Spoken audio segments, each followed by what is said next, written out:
To the very analyst who's been saying Zynga will go public tomorrow, Neetzan Hargill of Greencrest Capital Management joins us now from New York and has been told by a, quote, major investor that the social gaming company is trying to raise more than $1 billion in its IPO. Neetzan, thank you so much for joining us. So tell us, first of all, what do you know and how did you come by this information? Well, I had a conversation earlier today with one of the VCs, the early VCs in the company, and they spoke to someone at Morgan Stanley who mentioned that the S-1 will be filed tomorrow. So they won't be going public tomorrow, but rather they'll be filing for an IPO tomorrow.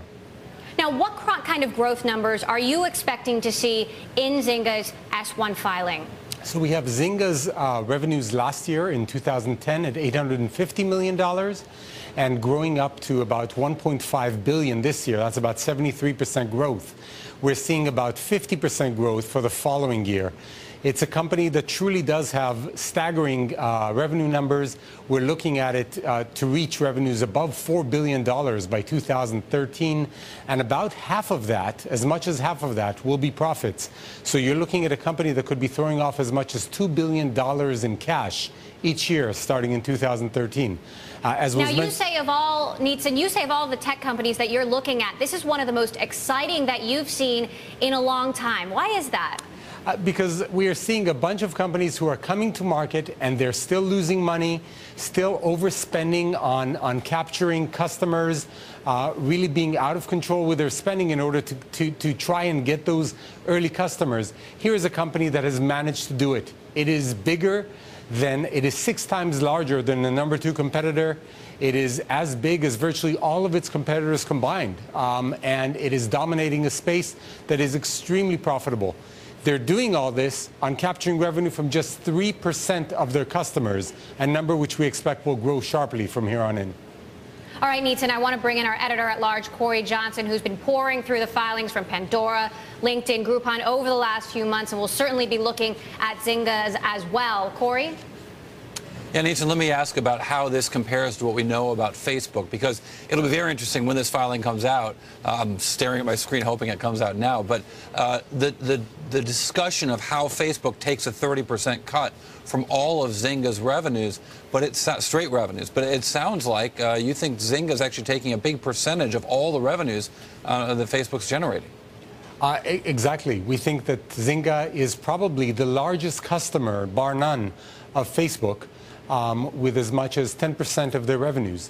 Zynga currently spends about $150 million a year advertising on Facebook each year, as well as that 30% take that we spoke about, that this year alone could be valued at about $500 million. So we could be seeing Zynga alone giving about $650 million to Facebook this year alone. Wow. Neetzan, in your note, you said it was July 15. Now you're telling us that you think it's tomorrow. Why the discrepancy? Got a phone call from an early VC in the company who heard from Morgan Stanley that the filing will occur tomorrow. Well, I heard you say that before, but is that subsequent to publishing your note? You got that call, so you have this from 2 different sources?